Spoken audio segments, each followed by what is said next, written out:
Boa noite a todos. Mais uma noite de encontro com o professor Walter de Andrade. Caminho para a iniciação. Boa noite. Boa noite a todos, sejam todos bem-vindos. É mais uma felicidade muito grande e uma honra muito grande que nós estamos aqui reunidos, né? Com todos. Um abraço para o nosso irmão Carlos Nascimento, nosso irmão Eduardo, o nossa irmã Daniela e assim a todos os nossos irmãos que estão presentes hoje, né? E vamos então começar com o nosso trabalho de hoje, né? Tem assuntos muito importantes para a gente conversar hoje, né? Muito bem. Eu tenho aqui, inicialmente, tem um determinado irmão que fez uma pergunta para mim, isso, a respeito do chakra Bindu. É um assunto muito interessante, mas ele, estou vendo que ele não está presente aí, né? Então, no momento que o irmão aparecer, né, eu vou falar sobre o assunto, olha, que é um assunto pertinente, não só ao irmão, né, que fez essa pergunta, mas a todos aqueles que estão nos acompanhando aqui nesse trabalho, né? Muito bem. Então, nós devemos dizer o seguinte, que aqui o trabalho desenvolvido sempre aos sábados, né? Esse trabalho desenvolvido aos sábados, né? Chama-se Caminho para a Iniciação, né? Então, é um trabalho desenvolvido para criar, dar informações, dar subsídios, né, para quem quiser seguir o caminho da iniciação, aí o faça de maneira bastante adequada, né? Para fazer o caminho da iniciação, então é preciso entrar numa escola de iniciação, né? Que siga rigidamente os princípios iniciáticos das idades. Então, nós sugerimos aqui que a pessoa, quem quiser, que se filie, não, faça a sua inscrição na Sociedade Brasileira de Eubiose, no curso peregrino, né? Então, existem muitos departamentos aqui pelo Brasil, né? Então, cada departamento tem seu modo especial de administrar o curso peregrino, né? Na maioria começa em março, outros estão começando agora, então a pessoa deve consultar o site de Eubiose, consultar na sua cidade a respeito da existência do curso peregrino em funcionamento e seja onde for, qualquer departamento, faça a sua inscrição e comece a fazer o curso peregrino, né? O curso peregrino, o grau peregrino, dizemos, né? É o primeiro contato que uma pessoa tem com a eubiose. Depois tem mais 4 graus subsequentes, ele fazendo 5 graus. Depois de se fazer esses 5 graus, então o candidato à iniciação tem a possibilidade de filiar-se, tornar-se membro efetivo da Sociedade Brasileira de Eubiose. Tornando-se membro efetivo, aí ele pode, então, entrar em contato com as revelações do mestre, que são milhares e milhares de páginas. Nosso excelso mestre, professor Henrique José de Souza.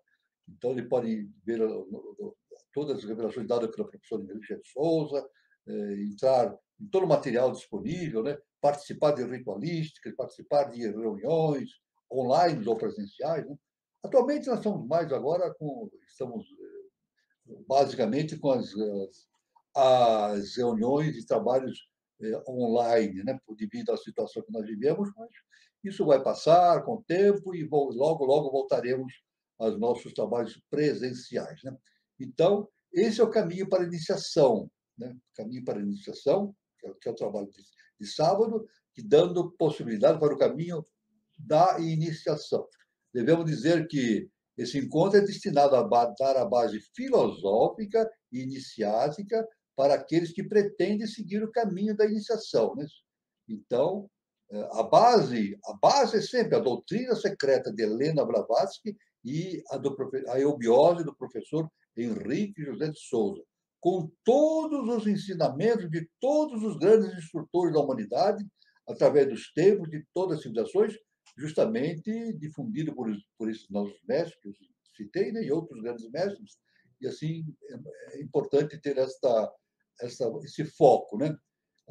O encontro visa também propiciar ao participante do encontro, que já esteja no caminho da iniciação, a possibilidade de repensar tudo aquilo que foi aprendido e receber indicações para novas reflexões a respeito da sabedoria iniciada das idades. Né? Além disso, não, além de tudo, né? Além de tudo, outra finalidade do encontro é propiciar a reflexão a respeito do momento evolutivo que a humanidade está vivendo nesse início do século XXI e início da Era da Aquária. Então, essas são as considerações preliminares, né, que eu tenho que fazer, né, as informações preliminares, né. Então, assim, nós vamos então começar o nosso encontro. Sempre lembrando que eu tenho aqui, no fundo, tenho aqui o livro Aurora dos Deuses no Braço de Ouro, que eu lancei no início do ano 2020, né? Está disponível aqui no próprio, na introdução do programa, vimos aí as relações onde se pode adquirir o livro, né?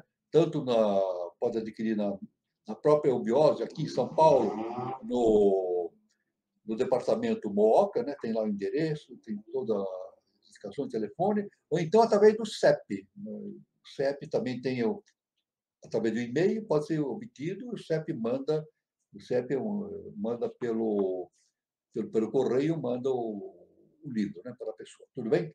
Então, nós estamos aqui, nós estamos analisando uma série de assuntos relativamente ao trabalho da cosmogênese dada por Helena Petrovna Blavatsky. Nós vamos fazendo um caminho de preparação da iniciação, focando aspectos dados por Blavatsky, aspectos dados pelo professor Henrique de Souza, sempre lembrando para os que estão iniciando no primeiro contato, que o professor Henrique de Souza, pela eubiose, ele segue o caminho da Blavatsky. Né? Aliás, e a Blavatsky segue o caminho de todos os grandes instrutores. A lei é uma só, a lei é uma única. Né? E ela trouxe grande conhecimento que estão relacionados com os Vedas, os Upanishads, todos aqueles grandes escritos da antiguidade da Índia, né, e assim por diante. E o nosso mestre traz outros conhecimentos, mas segue sempre a mesma linha, né, da ciência iniciática das idades. Com a diferença, não é diferença, com a tônica específica que ele foca, ele dá uma visão bastante sintética a respeito desses conhecimentos iniciáticos e dá uma visão muito clara a respeito do trabalho da iniciação com relação justamente ao terceiro milênio, né? A era de Aquários, para a formação do quê? De uma nova civilização. Isso. Então, é isso que nós vamos continuar vendo hoje nos assuntos que nós vamos observar hoje. Nós vamos ver muitos aspectos pertinentes a esses trabalhos, né? Da evolução da consciência, continuando, né? Então, isso é muito importante, esse estudo. Então nós vamos continuar dizendo o seguinte, né? Citando o seguinte fato expresso por Helena Petrovna Blavatsky. As mônadas incipientes, por nunca terem possuído corpos humanos, não podem experimentar nenhum sentimento de personalidade ou de egoísmo, sendo que se entende por personalidade uma limitação e uma relação, ou conforme a definiu um grande pensador, né, a individualidade existente por si mesma, tendo, porém, uma natureza como base. A palavra não pode, obviamente, aplicar-se a entidades não humanas. Como tal, o atestam gerações de videntes e mestres, né? Nenhum daqueles seres superiores ou inferiores possui individualidade ou personalidade como entidade separada, no sentido em que o homem afirma: eu sou eu e não o outro. Então, essa é a base do nosso pensamento hoje, no dia de hoje, né? Essa diferenciação que Helena Blavatsky fala a respeito dos seres de hierarquia que existem então além da caixa, né? E os seres, nós vamos falar dos anjos, né? Já nós vamos falar dos anjos, né? Então, existe uma grande diferença. Então, existem consciências que estão acima da lei caixa, né? Da lei caixa para cima, que estão descendo em direção do nosso âmbito de existência, que é a face da Terra. Né? E necessariamente pelo princípio monista, né? Isso, pelo princípio monista, que é a base de entendimento da eubiose, o princípio monista, a mônada projeta de si uma projeção, vai descendo até o ponto mais denso do nosso universo, que é o sistema solar, e passa a ter várias experiências no mineral, experiências subsequentes, no mineral, no vegetal, no humano. E no humano, então, é o nosso caso, nós estamos passando pela experiência humana. E passando pela experiência humana, nós temos em nós a personalidade. Então, nós temos um setenário, né, uma tríade superior, um quaternário na parte inferior. Então, nós vivenciamos essa personalidade. Adquirimos conhecimentos, né, a respeito dessa relação que a gente tem justamente com o nosso meio ambiente. Então, como diz Blavatsky, né, as monas incipientes, aquelas que não tiveram ainda a oportunidade da experiência humana objetiva, por nunca terem possuído os corpos humanos, não podem experimentar nenhum sentimento de personalidade ou de egoísmo. Então, isso é praticamente uma experiência nova, né?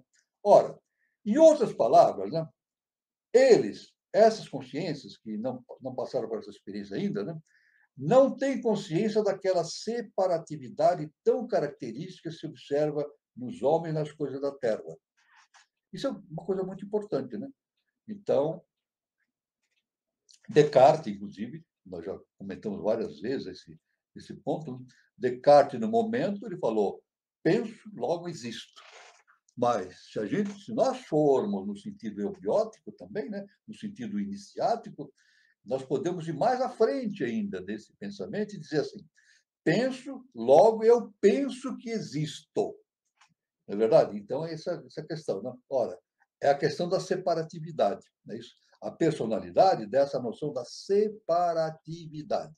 Então, eu sou o Walter, né? Então, eu penso. Né? Todo ser humano pensa, né? Todos nós humanos pensamos. Então, eu penso assim. Então, Descartes diz: penso, logo existe. Então, eu penso assim: eu sou o Walter. É o pensamento que me vem à cabeça. O meu nome é Walter. Mas, na verdade, isso é Maia, ilusão. Na verdade, eu não sou Walter. Então, por isso que nós podemos dizer: eu penso, logo eu penso que existo. Eu penso que existo. Por quê? Essa é a limitação da personalidade, né?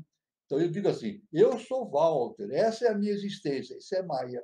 Na verdade, porque a minha existência verdadeira não é essa. A minha e de todos eles, do Pedro, do João, da Maria, de todos os seres, né? E nós imaginamos que somos aquilo que nós vivenciamos no mundo objetivo, mas não é somente isso.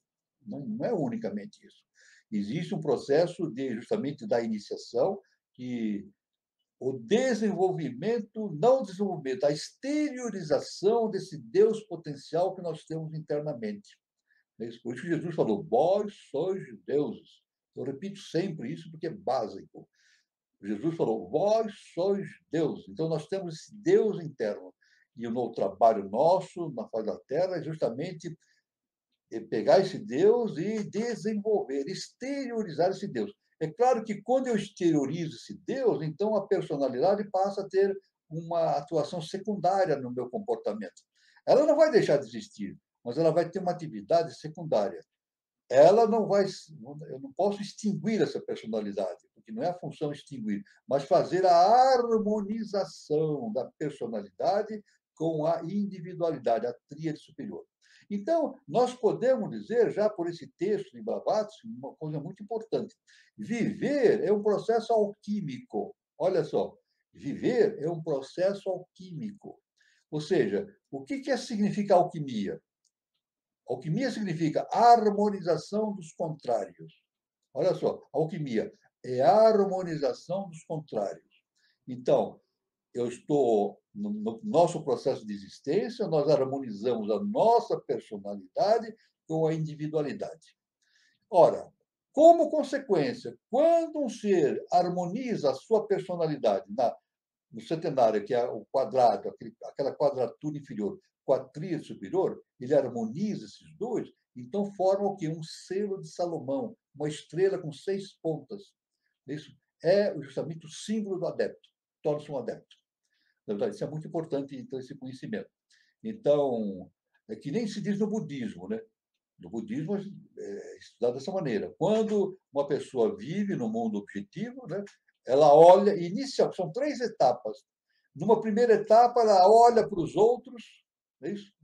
qualquer personalidade olha para o seu semelhante e diz: eu sou eu, ele é ele. Numa segunda fase, quando ele vai evoluir na sua consciência, então ele olha para o outro e diz: nós somos semelhantes. Isso o Cristo falou, né? Nós devemos amar os semelhantes, né? Os semelhantes. Mas não é o ponto final, não é. Aí tem uma terceira fase, mais superior ainda, que é a fase do adeptado. A pessoa olha para aquele que está na frente dele, o seu semelhante, e diz assim: ele sou eu, nós somos um. Olha só que interessante, não é verdade? Esse é o ponto máximo que a pessoa atinge justamente quando ela faz essa harmonização dos contrários, a sua alquimia interna. Alquimia interna. Então, ela diz o seguinte: ele não é outro, nós somos um. Eu e o meu irmão, nós somos um. E toda a humanidade é uma só. Agora, isso é necessário ao desenvolvimento da consciência, né? Então, agora eu vou fazer o seguinte: eu já estou falando em consciência, desenvolvimento da consciência, eu já vou aproveitar que acabou de entrar aqui o nosso irmão, né? Guilherme Guazelli Neto, que fez uma pergunta que está.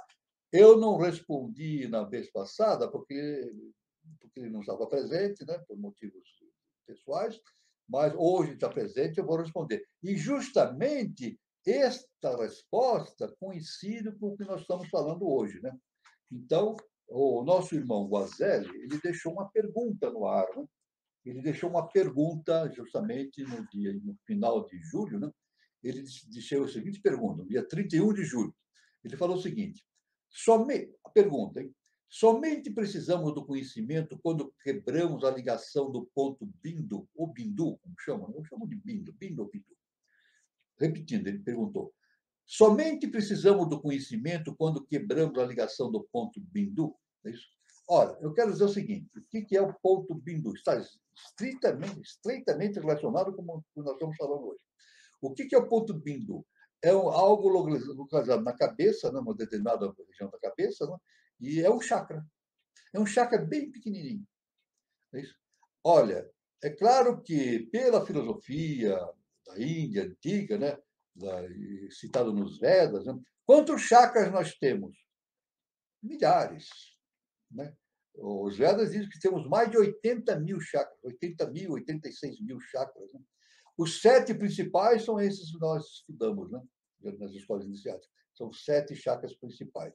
E outros secundários, mas são espalhados pelo nosso corpo, são pontos de passagem de energia, né? Passagem de energia, né? Isso é muito importante. Agora, focalizando a pergunta do nosso irmão Guazelli, né? Ele diz o seguinte, né? Então, a questão, nós precisamos do conhecimento quando quebramos a ligação do ponto bindu. Então, eu digo assim, agora eu vou falar a relação que existe. Né? O ponto bindu, ou bindo, como muitos dizem, ele se desenvolve através do autoconhecimento. É sempre assim. Aliás, veja bem, toda vez que nós aumentamos o autoconhecimento, os chakras se desenvolvem. Então, o que é o chakra bindu? Localiza-se logo abaixo do chakra coronal. Anatomicamente, está localizado onde os ossos do crânio se encontram. Os dois ossos, occipital e parietal. Suas dimensões, entretanto, são minúsculas. Esse ponto bindu, esse chakra é muito pequenininho. E, por essa razão, quase não é mencionado sequer nos tratados mais importantes do yoga. Mas vamos ver. A ativação deste chakra é fundamental para eliminar a depressão, pois é a partir das energias gotejadas de forma luminosa desse pequeno centro que se desencadeia toda a produção hormonal que dissipa os humores depressivos e inquietantes. Basicamente está aí. A gente sabe que os chakras estão relacionados diretamente com as glândulas endócrinas. A medicina não tem esse conhecimento por enquanto, né? Muitos médicos devem saber disso, né? Mas não podem falar abertamente porque não faz parte da ciência acadêmica. É isso? Mas pela ciência iniciática, a gente sabe, né? Que os chakras estão relacionados justamente por isso com as glândulas de secreção interna, né? É por isso que são 7 chakras E temos sete glândulas principais de secreção interna, né? Então, o chakra bindu atua diretamente na glândula pineal, promovendo a ativação de hormônios reguladores das emoções. Então, existe então um mestre, um determinado mestre, fez uma afirmação muito importante a esse respeito. E existe um ponto, bindu, onde a verdade é absoluta. Esse ponto é a consciência pura, livre da dualidade. A missão humana é encontrá-la em si mesmo. Este chakra é incolor e transparente. O chakra bindu é um importante centro de saúde, dando-nos o poder de recuperação física e mental. Esse chakra beneficia a visão, acalma as emoções e promove a harmonia interior, clareza e equilíbrio. Agora eu quero deixar bem claro o seguinte, vamos deixar bem claro o seguinte, se a pessoa tem alguma dificuldade em algum ponto da sua vida espiritual, não é por mau funcionamento de chakra. Veja bem, isso é muito importante. Agora eu vou fazer uma ligação entre a noção de chakra e de conhecimento. E eu vou dar um exemplo. É isso? Veja bem. Então, quando eu digo que alguma pessoa tem algum problema na questão do conhecimento, não é porque o chakra bindu não está funcionando bem. É porque ele não foi adequadamente ativado. Isso é muito importante. Então, veja bem, as nossas funções espirituais não dependem dos chakras, dependem do quê? Da nossa consciência. Quando nós somos criados, a nossa estrutura hiperfísica, física e hiperfísica, os, as hierarquias que nos precederam nos deram a estrutura toda nossa, mas de forma potencial. De forma potencial. O que nós temos que fazer agora é desenvolver essa potencialidade. Então, nós viemos para a fase humana com os chakras, por exemplo, suponhamos, 7 chakras estão lá, mas em forma potencial, ainda obscuros, sem movimento. E o nosso processo de iniciação, de conhecimento, vai ativando esses chakras cada vez mais. Eles vão se tornando brilhantes, grandes, bastante. E essa claridade se expande além do nosso corpo. Isso é muito importante, esse entendimento. Então, veja bem, basicamente, a função do chakra depende da ativação da consciência. Eu posso dar um exemplo bem simples. Vamos repetir. O funcionamento dos chakras, ou o mau funcionamento, não é a causa das nossas limitações espirituais. Eu vou repetir. O mau funcionamento, as nossas limitações espirituais, não é devido ao mau funcionamento dos chakras. Não. As nossas limitações espirituais não permitem o bom funcionamento do chakra, essa é a verdade. O chakra é uma flor. É uma flor, assim.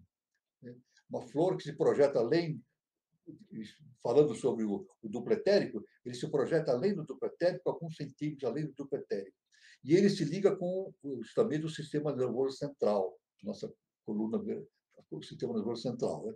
Então, é uma flor. Então, ele tem o cálice dele está para fora, a raiz está no sistema nervoso central e físico e hiperfísico, estou dizendo.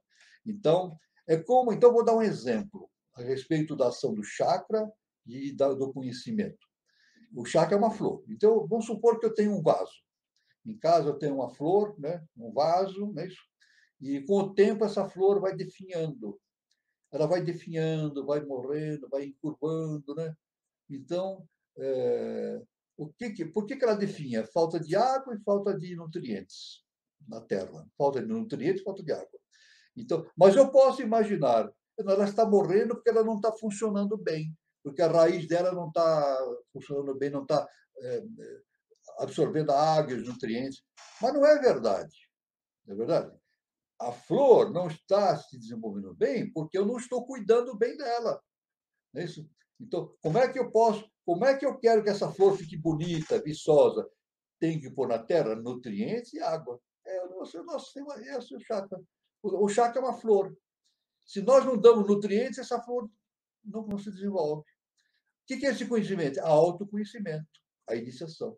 Então, no momento que um ser se inicia, adquire autoconhecimento, essa flor é como colocar nutrientes na terra e jogar água no vaso. A flor desenvolve, fica bonita.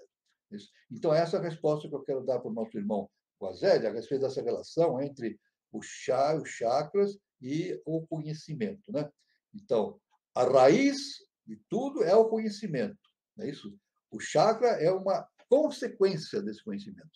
Nós teremos chakras desenvolvidos ou não, vai depender do nosso trabalho, do autoconhecimento, né? Quanto mais autoconhecimento, mais estudo, mais aprofundamento a gente tiver, então mais esses chakras vão se desenvolver. Tudo bem? Então, essa é a resposta que eu tinha que dar para o nosso irmão fazer. Muito bem. Então, vamos continuar aqui com a nossa caminhada, né? Nossa caminhada, dizendo o seguinte: agora voltando para esse estudo que nós estamos falando a respeito de Helena Petrov Blavatsky. Individualidade é um traço distintivo de suas respectivas hierarquias, e não de suas unidades. E esse traço varia somente com a categoria do plano a que pertence às mesmas hierarquias. Quanto mais próximo da região da homogeneidade do divino, tanto mais pura e menos acentuada a individualidade da hierarquia. São seres finitos sobre todos os aspectos, salvo no tocante aos seus princípios superiores, as centelhas imortais, que refletem a chama divina universal. Individualizados e separados tão só nas esferas da ilusão, por uma diferenciação que é tão ilusória quanto o resto.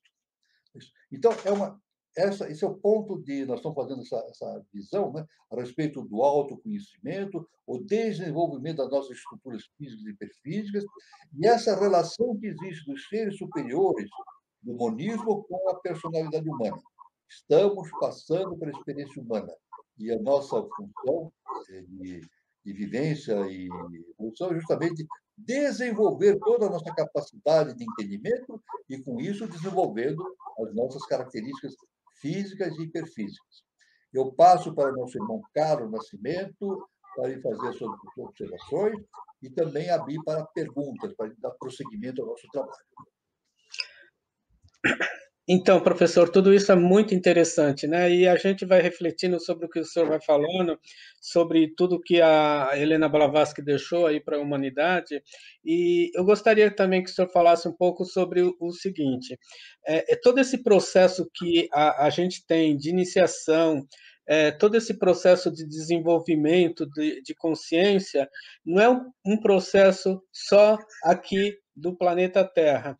Então, existem várias hierarquias, né, professor, acima de nós, que também depende desse processo de evolução, porque eles também estão no processo de evolução. Eu Exato. queria que o senhor falasse um pouco sobre isso. Exatamente, uma excelente pergunta, uma excelente pergunta. Veja bem, olha, existe uma cadeia alimentar, né, no universo. Exato. Para a sobrevivência dos seres, existe uma cadeia alimentar. Um se alimenta do outro. É a lei universal. Então, tem o mineral.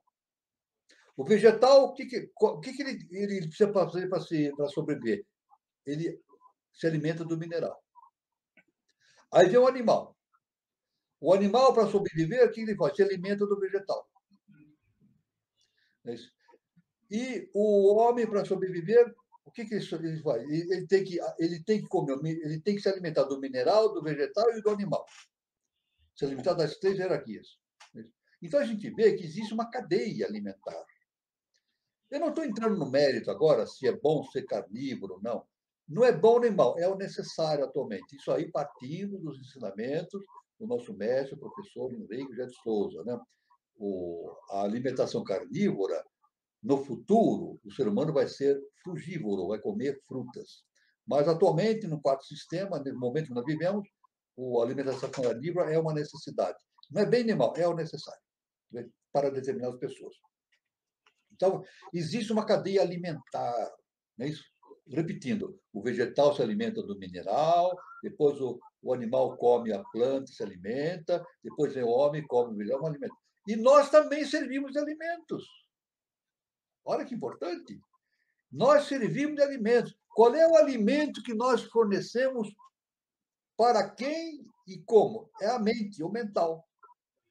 A nossa produção mental, que é o nosso processo humano, serve de alimento para seres que estão acima de nós. Então, é uma coparticipação no processo evolutivo. Nós coparticipamos no processo evolutivo. Por isso que é importante, quando eu como um alimento estragado, me faz mal. Quando eu como um alimento, estragado me faz mal. É isso? É por isso que um mau pensamento faz mal também para o ser, e pode fazer mal para um ser superior. É isso? Tanto que o nosso processo mental serve de alimento para o universo. Nós projetamos o que? A nossa experiência humana. É isso? Porque aí o universo se alimenta dessa experiência humana, por essa noção do monismo, né? O universo. Vocês vão me perguntar por quê? Eu não sei explicar por quê. Não sei. Esse é o esquema do universo. A explicação eu não sei. E não li em lugar nenhum. E não tem nenhum mestre que explica isso. Como é que nós vamos entender isso? Através do autoconhecimento. Cada um vai ter que descobrir por si mesmo. Então, é por isso então que nós falamos, o nosso irmão falou da cadeia alimentar do alimento, nós servimos de alimento para os seres superiores.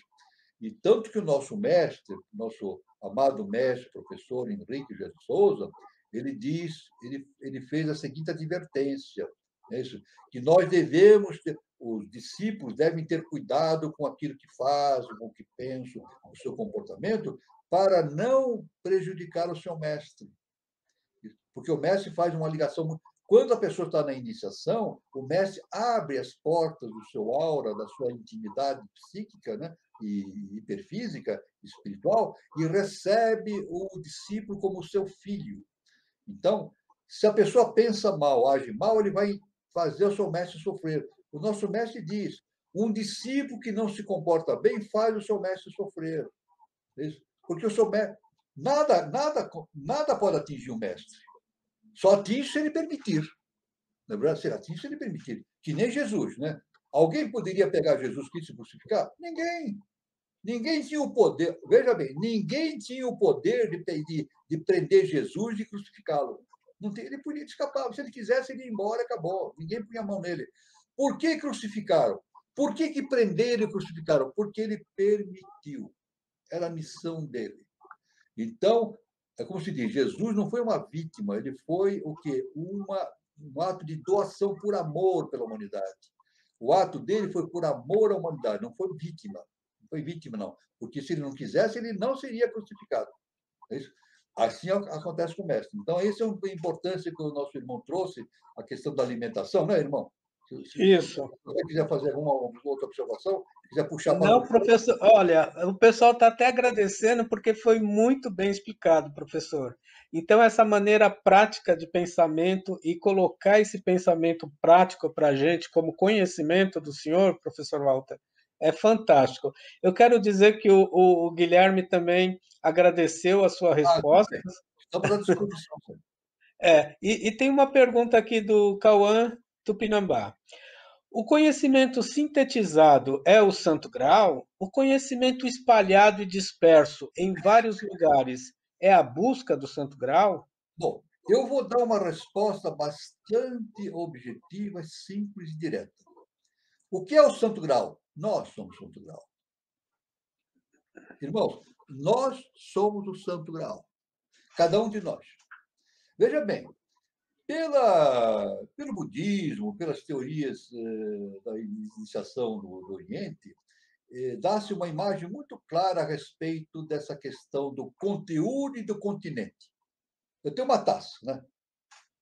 Taça. A taça é o continente. O que está dentro é o conteúdo. Não é verdade? Então, nós somos uma taça. Agora, veja bem, qual é na ciência iniciática, diz assim, qual é o valor de uma taça? É a sua constituição física? A taça pode ser de ouro, pode ser de diamante, pode ser de metal, de ferro, pode ser qualquer coisa, né? De qualquer constituição física. Mas no Oriente, os grandes iniciados dizem que o maior valor da taça é o vazio que existe dentro dela. É o vazio que existe dentro da taça. Por quê? Porque esse vazio é o receptáculo para receber o quê? O conteúdo. Isso. Então, por que nós somos a taça? Porque em nós é derramado a consciência divina. Então, nós fomos formados. As hierarquias formaram a taça do Santo Grau, que somos nós. Nos deram o corpo físico, hiperfísico, etc. E em nós é despejada a consciência divina. O nosso augusto mestre, professor Henrique José de Souza, ele nos deu uma definição de inteligência, que a ciência não tem essa definição, não conseguiu essa definição ainda, por vários motivos, não vou entrar em detalhes agora. Mas ele diz o seguinte: inteligência no homem é o Espírito de Deus no homem. Ora, o que é? O homem é a taça. O Espírito de Deus desce dentro dessa taça e surge o que? A inteligência. Olha só. O que é inteligência? Justamente a tríade superior, potencial. Potencialmente, no início, lá na Lemúria aconteceu isso há 54 milhões de anos, né? O que aconteceu? As hierarquias vieram, desceram e trouxeram essa potencialidade da inteligência na tríade superior. Então, este é o sentido da... O conhecimento sintetizado é o santo grau. Então, veja bem, é claro que o santo grau é sempre dito que o santo grau recebe alguma coisa. Veja, no sentido profundo, nós vemos, né? José de Arimateia recolheu o sangue de Jesus Cristo na taça, né? É claro que a gente pode até, a gente vê que isso aqui tem uma maia, né? A gente é muito difícil a gente imaginar que José de Arimateia foi pessoalmente lá e com uma taça e estava gotejando o sangue, ele pegou, aparou o sangue gotejando do Cristo. É muito difícil de ver essa imagem, né? É uma imagem muito difícil da gente conceber, né? Eu nunca entendi. Mas essa é uma imagem, é um sentido simbólico. Mas, na verdade, naquela taça, ele recebeu o sangue de Jesus o Cristo, vivificador. A taça somos nós. O sangue de vivificador do Cristo foi derramado em nós. É por isso que Jesus serviu o vinho e disse: bebei, pegai e tomai, este é meu sangue. Pegou o pão e disse: esse é o meu corpo. Pronto, é muito simples, simples, simples de dizer. Então, é claro que o conhecimento do Santo Grau, então nós somos o conhecimento do Santo Grau. Nós temos, na Igreja Católica, nós temos a taça lá na frente do não temos esse, há milhares de anos nós temos. Isso aí não foi criado por qualquer um, foi criado por seres de hierarquia, né? Para deixar essa imagem da cabeça das pessoas, né? A taça lá na frente, que representa justamente onde o padre põe a hóstia, põe tudo, né? Para fazer a comunhão. Isso tudo tem um significado esotérico profundo, né? Que, evidentemente, dentro da comunidade religiosa não se tem uma visão, não se explica isso com detalhes, né? Mas aí, pelo Santo Grau, é muito importante esse entendimento, né? É, então, aqui diz assim: conhecimento espalhado e desperto em vários lugares, é a busca do Santo Grau. Eu só vou citar mais um fato que aconteceu no ano 2000. No ano de 2000, aconteceu um fato muito importante, né? Foi concluído o trabalho do genoma humano. Faz 21 anos. Foi concluído a descoberta do genoma humano. Então, o quê? Foi mapeado todos os genes constituídos do genoma humano. E, surpreendentemente, descobriram que o genoma humano tem uma determinada quantidade de genes. Agora, de cabeça, eu não vou. Depois, numa aula específica sobre esse assunto, eu vou dar mais detalhes, né? Para não errar os números. Né? O genoma tem um determinado milhares de genes naquele genoma. Né? Aí descobriram que, por exemplo, o arroz tem uma quantidade muito maior de genes do que o ser humano. Então, a ciência ficou estupefata. Não é isso? Um pé de arroz tem mais, no seu genoma, tem mais genes do que um ser humano. E descobriram que tem um rato, o nome é músculo, o nome do rato. O rato tem mais quantidade de genes, um pouquinho mais de quantidade de genes do que um ser humano. Então, um rato tem maior quantidade de genes do que o Einstein. Aí, bom, a ciência diz assim: de onde vem a inteligência, então? Como é que, se um pé de arroz tem maior quantidade de genes do que um ser humano, por que o arroz é um pé de arroz e o ser humano, ele pensa, faz descoberta científica e o arroz não faz isso? Agora, recentemente, eu vi documentários, vi estudos a respeito da ciência, né? E os geneticistas, os pesquisadores descobriram que a capacidade de entendimento de superior do indivíduo não era devido à quantidade de genes, mas assim à qualidade dos genes. Então, a qualidade dos genes é diferente da qualidade de um pé de arroz e de um rato. Verdade? Mas essa relação que eu estava falando sobre o Santo Grau, porque no ano 2000 saiu uma publicação num jornal muito famoso aqui em São Paulo, né, de um cientista lá da Califórnia, um cientista, um comentarista de ciência da Califórnia, né? E quando viram que o genoma humano era uma quantidade menor que os genes de outras espécies não inteligentes, né? Ele disse assim, ele escreveu o artigo, escreveu o título assim, não é o Santo Graal. O título do artigo dele, não é o Santo Graal, ou seja, a humanidade descobriu o genoma, mas ainda não descobriu o Santo Graal. Essa é a diferença. Agora já descobriu. Então, a genética descobriu. O que diferencia a capacidade de inteligência do indivíduo não é a quantidade de genes, é a qualidade. E isso faz parte também do mundo espiritual. O que define o universo não é a quantidade de coisas, mas a qualidade. Então, essa pergunta é muito importante da nosso irmão, né? Irmão Cauã, nosso É o irmão, Cauã Tupinambá. nosso irmão Cauã Tupinambá. É uma pergunta muito inteligente que ele fez, e é claro que é de uma profundidade. A gente podia ficar falando aqui, lá, reuniões e mais reuniões, e principalmente se a gente tivesse mais pessoas de alto calibre de entendimento de genética e espiritualidade, etc., o assunto é inesgotável. Então, essa é a resposta que eu tenho de dar para o nosso irmão Cauã. Somos a taça do Santo Grau. O professor, tem duas perguntas parecidas, eu vou colocar as duas. Primeira é do Júlio Teixeira.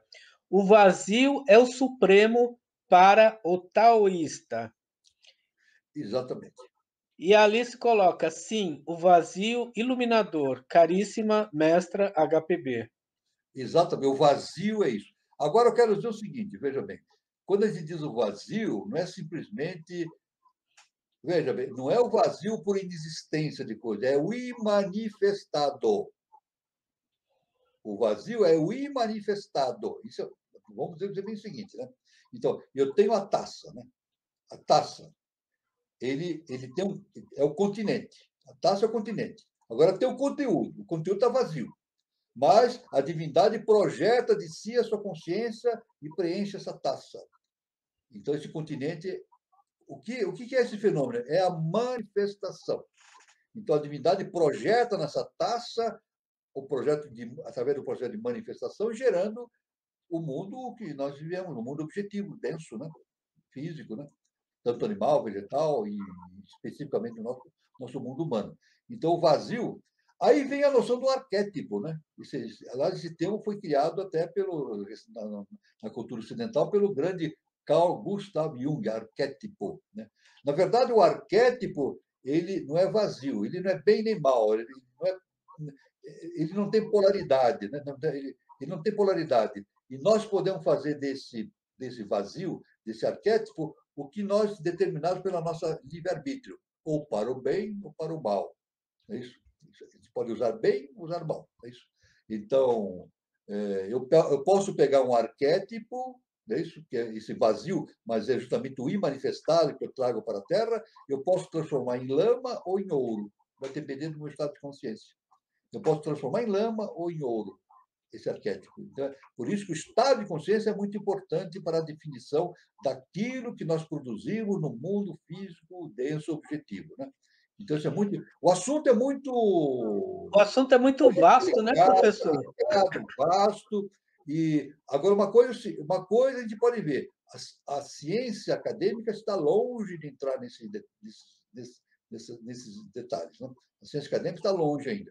Eu espero que no terceiro milênio, assim, espero e tenho certeza disso, que logo, logo a ciência vai começar a se aproximar desses assuntos, incorporar esses conhecimentos, meditar e tirar suas conclusões, para que isso seja difundido pela massa toda, esse conhecimento transcendental, nas escolas, nas universidades e assim por diante. E o Eduardo Nunes, nosso querido, colocou isso. Segundo o pesquisador Luiz Ernesto Vanck, autor do livro Brasil Chinês, houve tribos indígenas do interior de Minas Gerais que seguiam o taoísmo. Não sei se o senhor sabe Exatamente. disso, né? Não, veja bem, eu vou dizer o seguinte: eu não vou me referir ao trabalho desse pesquisador, né, e nem do livro. Né? Hum, Já vou falar de Jung também, já vou falar de Jung também. Uma coisa muito importante é saber dos peles vermelhas. Não posso me isso, esquecer. Então, a verdade é que esse conhecimento ele vem de boca a ouvido. Os indígenas, aqui na América, por exemplo, não tinham escrita. A gente sabe disso, né? Os peruanos não tinham escrita. Os incas, os maias não tinham escrita. Era uma escrita simbólica. Não tinha essa escrita fonética que nós temos, né? Que a gente escreve, não tinha essa. Então, o conhecimento era dado de boca a ouvido, ele ia sendo transmitido. Né? Mas, mesmo de boca a ouvido, esse conhecimento manteve-se claro nessas tribos indígenas. Esse irmão falou do taoísmo que é presente na cultura indígena em determinado aspecto. Né? Eu já vi numa grande emissora de TV do Brasil, houve uma reportagem que isso eu presenciei, eu tinha essa gravação, mas depois a gravação tomou outro rumo, né?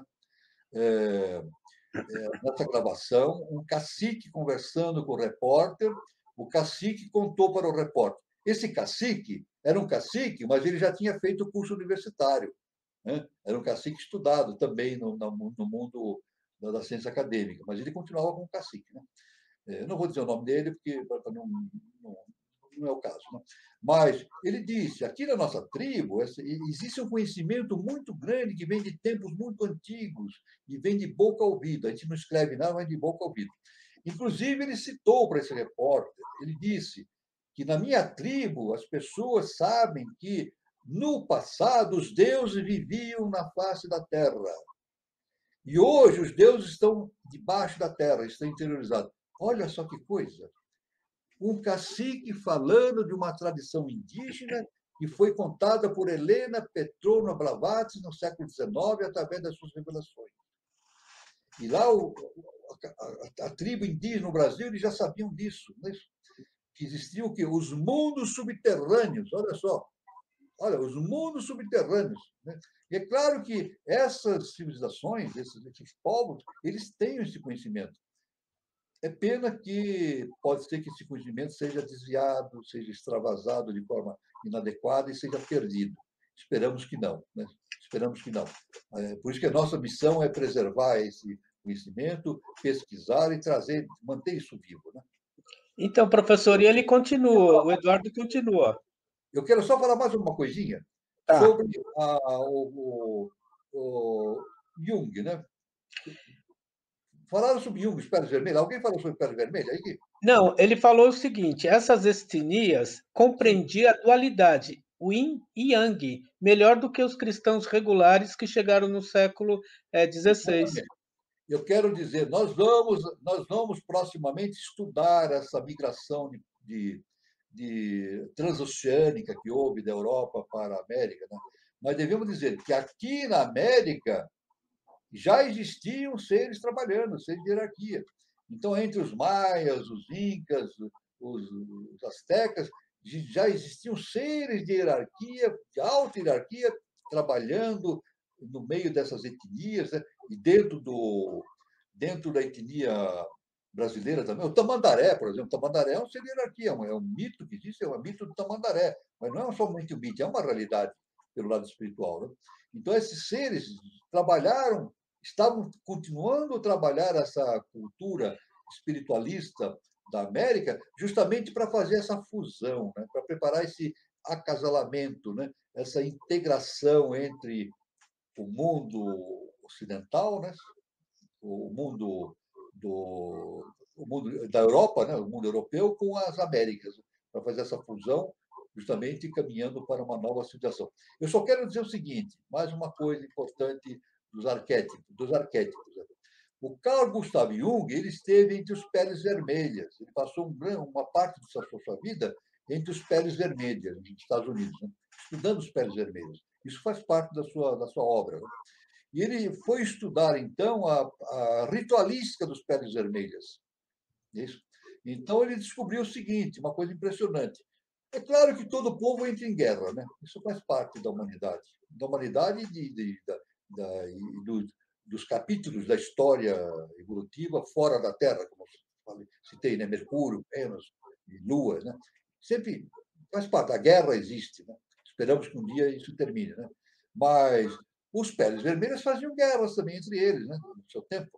Então Jung descobriu o seguinte, que para entrar em guerra, eles faziam um ritual de guerra. Faziam um ritual. Então, eles se pintavam, botavam seus adereços de penas e tudo, das suas armas, e dançavam, faziam toda aquela ritualística para entrar na guerra. Depois entravam na guerra. Alguém vencia, né? Claro, né? Ou não, né? Daí eles voltavam para a sua tribo depois da guerra. Quando chegavam depois da guerra, eles faziam um ritual para sair da guerra. Eles faziam um ritual para sair da guerra. Veja que interessante, né? O Jung descobriu isso. Então, a guerra não era um estado natural deles, eles entravam naquele clima de guerra através de um ritual. Depois, para voltar à normalidade de pacífico, eles faziam um outro ritual para acalmar os ânimos. Então, a parte ritualística. Então, a gente vê, é um conhecimento, é algo que aconteceu com esses povos, que tem uma raiz. A guerra é guerra, né? A gente sabe que guerra, o nosso mestre diz, o nosso mestre deixou a seguinte revelação importante: a guerra é a maior das imoralidades. A guerra é uma imoralidade. Então, é uma coisa humana, né? Isso vai passar com o tempo, né? No futuro não vai existir mais. Mas, enquanto existiram as guerras, existia essa conexão entre os peles vermelhas, que eles tinham que fazer essa ritualística para deixar seu padrão condizente com a guerra. Depois voltava e deixava o seu padrão condizente com a paz. Isso foi descrito por Carl Gustav Jung, nos seus trabalhos. Muito bom, professor. Mas eu vou seguir as perguntas, mas antes eu quero dar uma boa noite para a Beth Nambo, lá do Japão, professor. Do Olha, Japão! olha que legal, olha que legal. Puxa Boa vida! noite, viu, Beth? Tudo de Beth, bom? Beth Nambo. Beth Muito. Nambo, Seja bem-vinda do Japão. Olha, lá do outro lado do mundo. Que coisa. lá do outro lado. Muito legal. Boa noite, viu, Beth? Boa noite. É, Seja bem-vinda. E venha o sempre. professor, Venha sempre. venha sempre, viu, Beth? O professor, tem uma pergunta do Wellington. Dentro Sim, dessa cadeia de alimentação mencionada, ao sim. ser absorvido pelo reino seguinte ou posterior, passa a integrar energeticamente esta nova realidade, assim ajudamos na evolução os reinos anteriores? É claro que há uma absorção. Há uma absorção. Da mesma maneira que, veja bem, da mesma maneira que os nossos pensamentos são jogados para cima, é isso? Os nossos pensamentos não ficam somente em nós. Eles podem ser construtivos e destrutivos. Se construtivos, eles vão ajudar na construção evolucional do universo. Se forem destrutivos, eles vão vai ser acreditado no karma da humanidade. Da mesma maneira, então, nós temos que a alimentação, um reino se alimenta do outro, ele adquire as características do outro reino. Basicamente, quem entra na escola de iniciação, ainda isso na biologia é estudado com profundidade, nós temos os três reinos. Os três reinos estão presentes em nós. Os nossos ossos, o que é? O reino mineral. Os nossos ossos é o reino mineral presente em nós. O reino vegetal, qual é? O sistema neurovegetativo. O nosso sistema nervoso é o vegetal. Tanto que parece uma árvore, né? Parece uma árvore. É por isso que, sistema neurovegetativo, né? Justamente ligado com os vegetais. E temos em nós também a parte animal, não é isso? Nós temos a parte animal em nós. Então, nós, seres humanos, no nosso corpo hiperfísico e na nossa consciência hiperfísica, nós temos esse agregado do mineral, do vegetal, do animal. E agora desenvolvendo o hominal. Então, tudo vai se interrelacionando, né? Vai se interrelacionando. É uma cadeia evolutiva que vai acontecendo, né? Para e passo, né? Então, existe. Então, dessa cadeia, então, como diz o Wellington, diz, dentro dessa cadeia de alimentação mencionada, ao ser absorvido pelo reino seguinte, posterior, passa a integrar energeticamente essa nova realidade, assim ajudando na evolução dos reinos anteriores? Sim, exatamente. Exatamente. Nesse ponto é importante essa verificação que o nosso irmão falou, né? Nós nos alimentamos dos reinos anteriores e também ajudamos esses reinos anteriores a nós a evoluir. É isso? Nós ajudamos também a evoluir. É por isso que, depois dos anos 70, foi criada essa grande ideia ecológica, da ecologia, da responsabilidade que o homem tem da manutenção da natureza. Isso é muito importante, a manutenção da natureza, do mineral, do vegetal, do animal, do hominal. Porque é a manutenção do próprio sistema evolutivo que acontece. Né? Então, realmente, nós integramos energeticamente essa realidade. Além disso, nós podemos até ampliar mais ainda. Né? Eu falei que o corpo humano compõe-se de mineral, vegetal e animal, e a consciência humana. Mas também é composto de seres que vêm antes dos minerais, é isso? Que são os elementais. Os elementais são seres, é uma fase anterior ao mineral. O mineral, o que é o mineral? É uma evolução do reino elemental. E nós temos seres elementais em nós também. Faz parte da nossa constituição química, da nossa constituição interna. Onde estão os elementais? Na nossa estrutura hiperfísica está cheia de elementais, chamados elementais encadeados. Existem elementais fora na natureza, livre, elementais livres e elementais encadeados. E também esses elementais encadeados, nós fazemos a evolução deles também. Eles evoluem para o nosso processo evolutivo. Então, veja bem, quando uma pessoa se dedica à sua iniciação, ela está alterando para melhor o seu quadro físico, hiperfísico, os seus chakras, e também está fazendo evoluir os seus elementais encadeados. Então, veja bem, o que nós somos o santo graal, não é isso? Nós somos um receptáculo, né? E eu podia dar uma outra imagem. Nós somos uma galáxia, uma galáxia. Em nós temos uma galáxia de ser. Nós sabemos disso. A medicina sabe disso. Né? O nosso corpo é constituído por bactérias também, né? A nossa pele está cheia de bactérias, fungos. E essas bactérias, fungos, não causam dano para a nossa pele. Elas protegem a pele. Isso, a microbiologia, eu sou microbiologista, eu trabalhei muito tempo com isso, né? Muitos anos, né? 35 anos com esse assunto. Né? Então, essas bactérias que estão na nossa pele, elas protegem a nossa pele contra infecções. Quando cai um agente infeccioso, essas bactérias residentes, naturais, residentes da pele, elas protegem contra a infecção.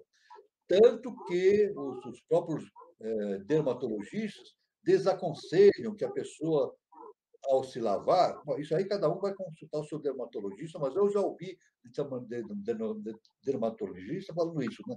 Às vezes a pessoa pega uma esponja e se esfrega, se esfrega, se esfrega. Isso não é bom, não é bom. A pessoa vai passar uma esponja de leve, porque ela está eliminando essa flora da pele. O nosso intestino também tem uma flora intestinal também, né? A gente sabe, né? A ciência sabe disso. Uma flora intestinal que faz, auxilia, produz a nossa digestão e produz, inclusive, elementos para nós, vitamina B, por exemplo. Vitamina B é produzida no intestino pelas bactérias. Então, nós somos uma galáxia em nós. A gente olha um corpo, mas nós somos um amontoado de seres. Não de seres vivos, simplesmente, de consciências. HPB disse, tudo tem consciência. Olha só a importância disso. Nós somos o quê? Um universo. É isso que eu quero dizer. Nós somos, tem um macro-universo e um micro-universo. Né? Nós somos um micro-universo. E nesse micro-universo que nós temos aqui no nosso corpo físico e perfísico, tem um Deus vivendo dentro dele, que é a projeção da divindade. Então, esse Deus que está dentro de nós, ele promove também a evolução de todos esses seres que estão condensados em nós. Olha só a grandiosidade dessa visão, através do sentido iniciático, que nós temos a respeito da nossa vida, do nosso corpo hiperfísico e da nossa função dentro desse processo maravilhoso, fantástico, inimaginável, evolutivo, universal. O professor Walter, tem duas perguntas meio Aparecida. Não sei, Longinos estava lá e, de repente, foi planejada a chaga?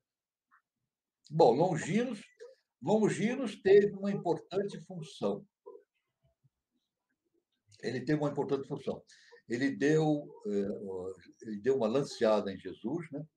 E realmente, mas não foi uma lançada mortal, foi para tirar o sangue. Daí surge a mitologia, surge somente a ideia da coleta do sangue de Jesus Cristo, né? Na taça do Santo Graal, né? Mas, mas além do sentido metafórico da questão, tem um sentido profundo da coisa, né? Profundo da coisa, né? O Longinos, isso nosso, agora o nosso mestre, nosso augusto mestre, professor Henrique de Souza, disse o seguinte: Longinos era um centurião romano. Quando ele lanceou Cristo, ele fez aquilo por uma ação de lei. Ele fez aquilo, uma ação de lei. E ele teve a abertura da sua consciência. A sua consciência se abriu. É isso? Por um determinado fator dele, kármico, a sua abertura, a sua consciência se abriu. Só a lei, só o mestre, nosso mestre explica isso. É difícil de entender essas. É difícil, por isso que eu digo, é muito difícil a gente entender essa questão de bem e mal, no sentido evolucionista. Né? Mas aquilo estava determinado a ser feito por Longinos. E mais um detalhe, eu devo dizer o seguinte, que Longinos é, nasceu nos Estados Unidos, no final dos anos do século XIX. E ele veio para o Brasil, reencarnado, esteve em contato com o nosso mestre.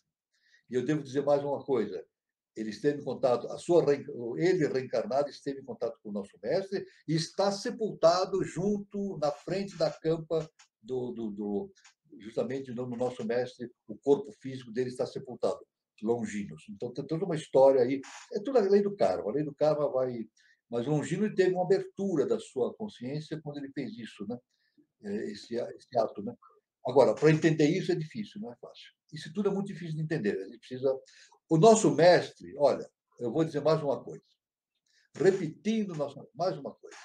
O nosso mestre diz: o Gólgota é o maior mistério Mistério. que a humanidade tem para resolver.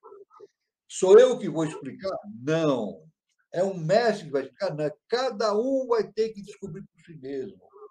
O nosso mestre diz: o Gólgota é o maior mistério que a humanidade tem. E eu posso até dar uma referência importante de um caso que aconteceu numa revelação. Eu não vou citar nome, nem a posição, nada, mas existia um ser dentro da eubiose, um ser muito evoluído, não vou citar nomes, um ser muito evoluído que conviveu com o mestre, muito perto dele, né? E o mestre até falou: esse irmão leu o Gólgota, estudou, mas não entendeu ainda o que aconteceu no Gólgota. E é um ser muito de uma clareza espiritual, um avanço espiritual muito grande. Para vocês verem a dificuldade que o ser humano tem para entender o Gólgota. Por isso que entender essa questão do José da Arimateia, Longinos, o recolhimento da taça com sangue, nós podemos entender de uma maneira geral, né? Mas o entendimento profundo, é somente desvendando o mistério, tirar esse véu pobre, e somente, isso aí cada um vai descobrir por si mesmo. É a conclusão que eu chego. Né? O professor Alice, ela pergunta o seguinte: comeu do pão seria obra e beber do vinho para o despertar da consciência? Isso tudo tem um significado esotérico, né? Esotérico. Veja bem, olha, o pão, olha só o entendimento, hein? Eu vou agora recuar na história para fuga de Moisés com o seu povo lá do Egito. Não é isso? Então, é dito o seguinte, que num determinado momento choveu pão para matar a sede, a fome dos hebreus que estavam fugindo do Egito. Choveu pano, maná. É o maná que está na Bíblia. Choveu o maná. O nosso mestre diz o seguinte: o maná vem de manas, mente. Então veja bem a relação que existe entre o maná que caiu para o povo e mente. Então, o que Deus deu para o povo que estava imigrando para a Terra Santa era o maná, mas era a mente. Então, nós podemos até fazer essa relação, né?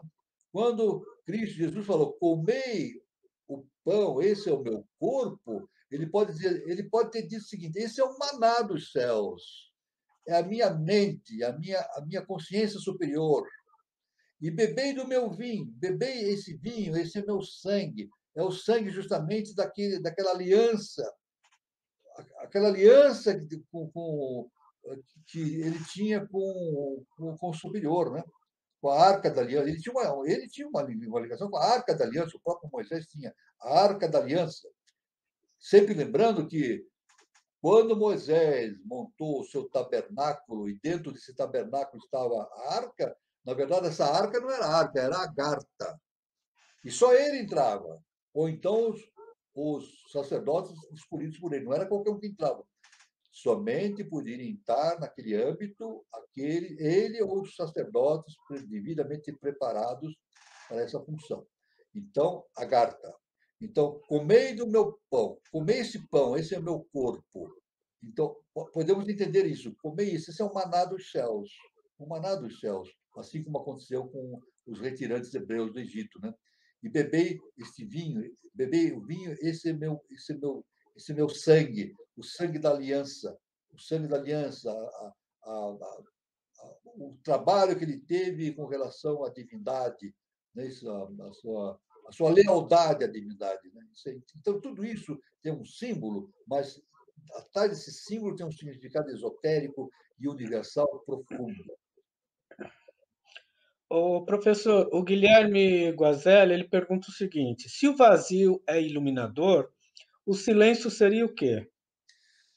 Olha, o silêncio, nós dizemos o seguinte, olha, a HPB ela tem um livro chamado, é um livro extremamente importante chamado A Voz do Silêncio. Aliás, mais uma vez, vai ter uma live, um encontro, e nós vamos fazer um estudo sobre esse livro, A Voz do Silêncio. Estamos seguindo, né, sequencialmente, nós vamos abordar esse livro também, A Voz do Silêncio. Né?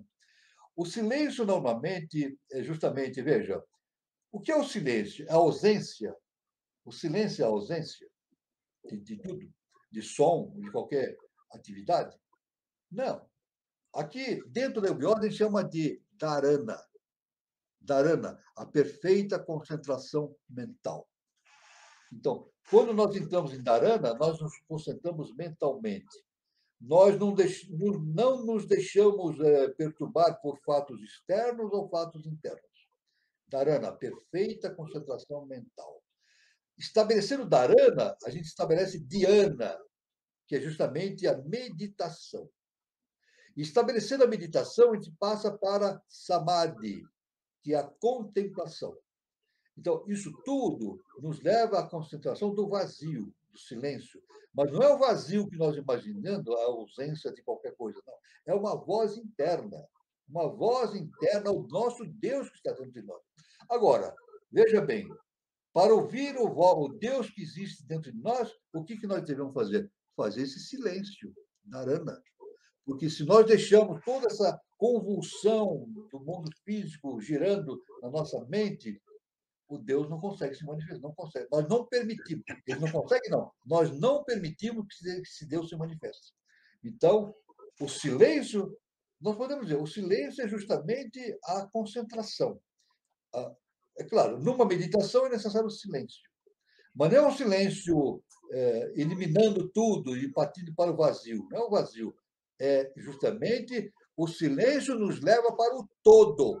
Pelo contrário, o silêncio não nos conduz para o vazio, mas para o todo, para o tudo. É isso? E tanto que, quando nós entramos em Dharana, Dhyana e Samadhi, nós entramos, o quê? Nós passamos a refletir. Refletir o quê? Por isso que a gente fala assim, eu vou fazer uma reflexão. Por que fazer uma reflexão? Justamente, nós vamos refletir em nós aqui os arquétipos que vêm do alto. Nós refletimos em nós os arquétipos que vêm do alto quando nós nos concentramos, nos preparamos para esse trabalho justamente para examinar e absorver e contemplar o silêncio, não do nada, mas do tudo. O professor, tem duas perguntas do Cauã. Eu vou colocar primeiro essa. Sim. Vocês conheceram o saudoso Antônio Carvalho, do programa Conversinha ao Pé do Ouvido, como ele recebia os primeiros ensinamentos esotéricos? Viu, Cauã? A primeira pessoa que eu pensei quando o professor me convidou para fazer esse programa com ele foi justamente o Antônio Carvalho. E justamente por eu também ouvir os programas dele, a conversinha ao pé do ouvido. O professor Walter pode te responder melhor sobre isso. Bom, eu admirava muito, eu conversei muito com o meu irmão Antônio Carvalho, foi uma convivência, ele tinha uma visão, e ele tinha essa capacidade de falar coisas difíceis com palavras fáceis. Por isso que é conversa ao pé do ouvido, né? Numa determinada emissora, todo dia ela conversa ao pé do ouvido, né? Ele, e muita gente veio para a eubiose ou seguiu o seu caminho da iniciação através dos ensinamentos do nosso irmão Carvalho. Foi maravilhoso o trabalho dele. Grande irmão, nosso grande irmão. E ele continua, professor, o Cauã Tupinambá. Como faço para entrar para a eubiose? Eu moro aqui em Teresina, no Piauí. Eu acho que o melhor caminho é ele entrar no site da eubiose. Nós temos o EAD, que é o ensino à distância. Lá você vai poder pegar toda a informação e verificar qual a melhor maneira de você estar absorvendo todo esse conhecimento. Não é isso, professor? Exatamente. É. Olha, aí no Piauí deve ter. De Hum, cabeça aqui. Mas entrando, se você entrar no site da Eubiose, eubiose.com.br, né? isso. eubiose.com.br, entra lá no site, lá tem toda a descrição da eubiose, a definição, coisas ensinamentos do nosso mestre, né? E também tem os departamentos em todos os estados, e com os telefones, tudo, né? Então, o irmão, e claro, você pode identificar o que mais lhe convém. Aí no Piauí deve ter aí, departamentos que podem lhe prestar atenção, dar atenção para você entrar em contato com a Ibiose e fazer os cursos, né? Pode fazer. Agora, como nós estamos aqui nesse interregno, né, desse problema que nós temos aí da mundial, né? Então, estamos aqui fazendo através de contactos através da internet ou através do EAD, ensino à distância. Ensino à distância, que é também. Não é mais por correio, antigamente era por correio, agora é por e-mail, né? Ó, professor, tem um link aí, ó, o do curso EAD Isso, Ubiose. Então é só você entrar aí, nesse link. aí. Isso. Muito Mas bem, Eduardo. Obrigado, viu, Eduardo? existe EAD e existe também aulas online. Hum. Também tem.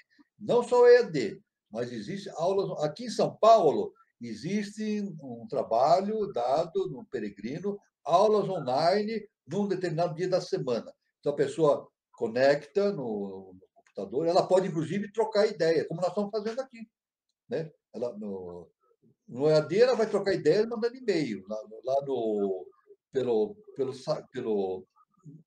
uma aula assim, virtual, ela pode entrar em interagir imediatamente, como nós estamos fazendo aqui. Né?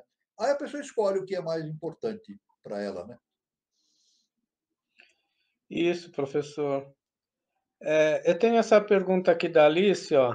Para a consciência expandir e com ela a lucidez, é necessário um determinado grau de vibração? Olha, veja bem, olha, veja, vamos agora. É justamente aquilo que eu falei a respeito dos chakras. Dos chakras. Vamos retornar no chakra que eu falei? A pessoa pode dizer assim: não, o indivíduo vai ser um indivíduo extraordinário quando ele tiver chakras desenvolvidos. Não é assim. Olha, vou repetir. O indivíduo vai ser altamente espiritualizado quando ele tiver chakras desenvolvidos. Eu vou inverter, é diferente. Eu vou dizer o seguinte: o indivíduo terá chakras desenvolvidos quando ele for um indivíduo altamente espiritualizado. O chakra é a consequência. Isso que nós devemos deixar bem claro. O chakra não é o caminho, é a consequência da consciência. Quanto mais a consciência evolui, mais os chakras se desenvolvem. É a flor do vaso. É a flor do vaso. Você tem uma flor no vaso, você vai pondo água e nutriente, ela vai desabrochando. Se você não põe nutriente, ela murcha. Então, é assim, se a pessoa não desenvolve o chakra fica sombrio, fica não desenvolvido. Então, o chakra não é a causa da consciência. Olha, vou dizer novamente, o chakra não é a causa da consciência. O chakra é consequência da consciência.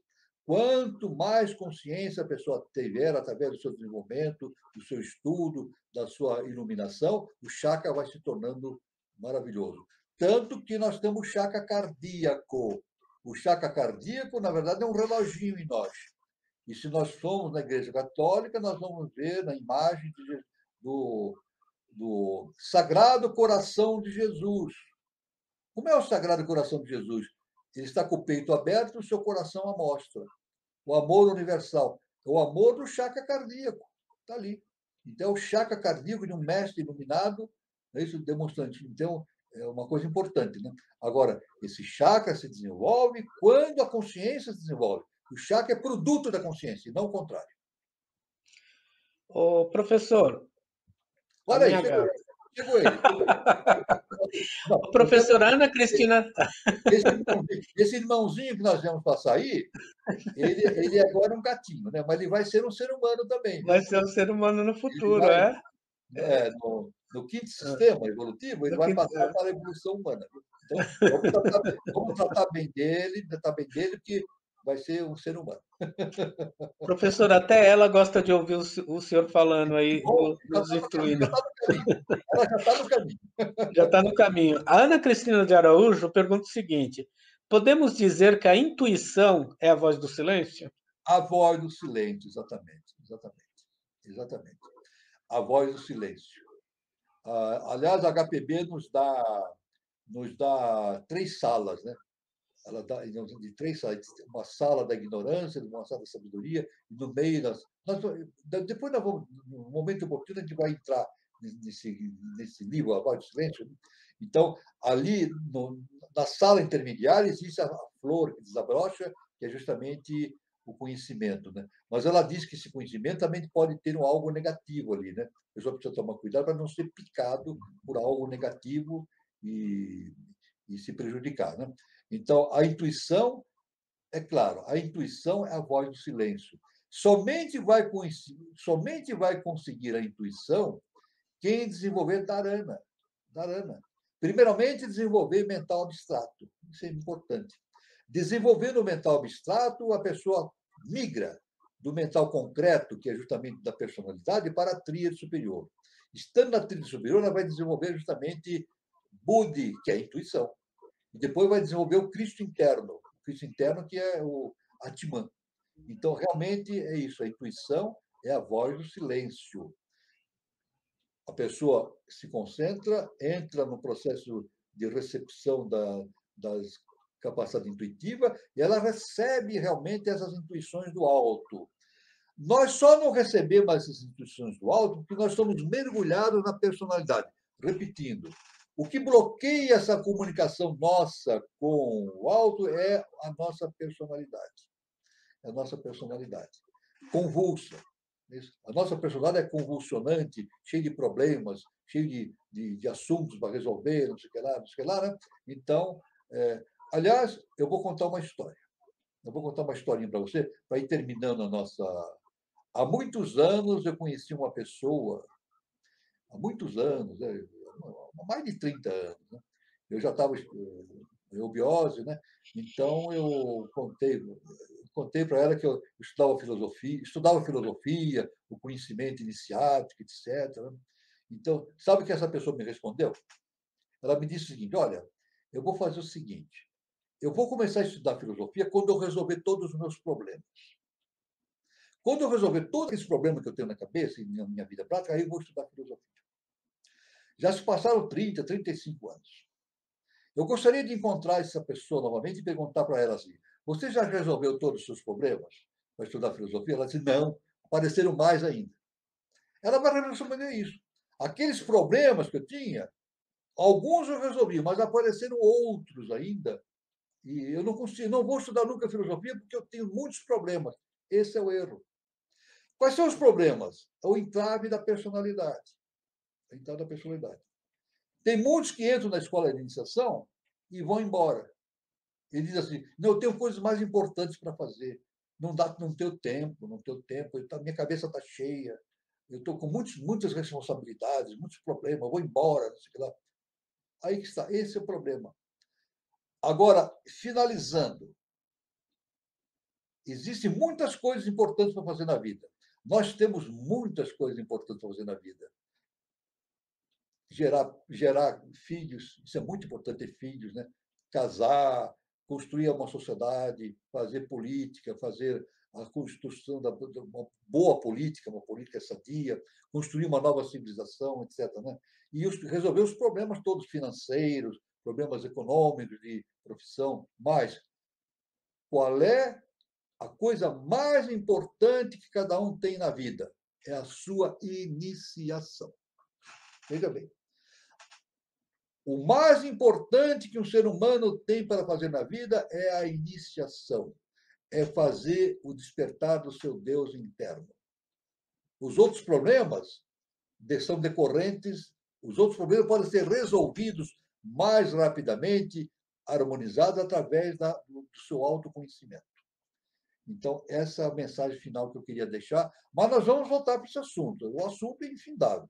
Nós vamos chegar um momento, nós vamos estudar A Voz do Silêncio, de Helena Blavatsky, aí nós vamos, então, entrar aí num manancial de conhecimento extraordinário.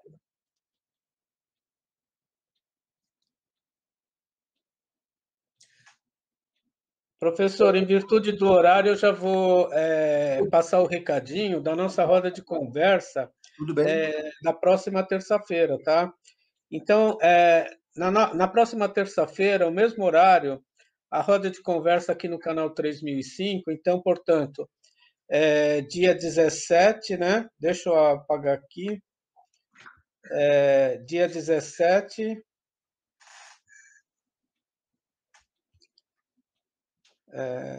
Onde está a Ana Cristina de Araújo? Deixa eu só.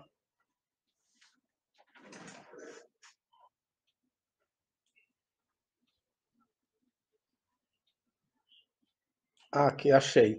Então, no dia 17 de agosto, no mesmo horário, às 20h40, o tema será sobre museologia como imaginação da memória. Então, o convidado é o museólogo lá de Itu, tá? Emerson Ribeiro Castilho, tá? E o moderador será o Eduardo Nunes. Então, é no mesmo canal, 3005, dia 17 de agosto, 2021, no mesmo horário, às 20h40. Então, eu quero também agradecer a todos, tá? Pela participação, pela audiência. Curta aí o canal, tá? O canal do programa, o canal 3005. E convido vocês para terça-feira, convido vocês para o próximo sábado, porque é muito enriquecedor ouvir os ensinamentos do professor Walter de Andrade. Eu quero desejar uma boa noite a todos, tá? Um bom final de semana, um bom domingo e até a próxima. Como eu sempre digo, luz, paz e amor para todos, uma boa semana e até sábado que vem, terça-feira também, na reunião. Até sábado que vem, uma boa semana, fique com Deus.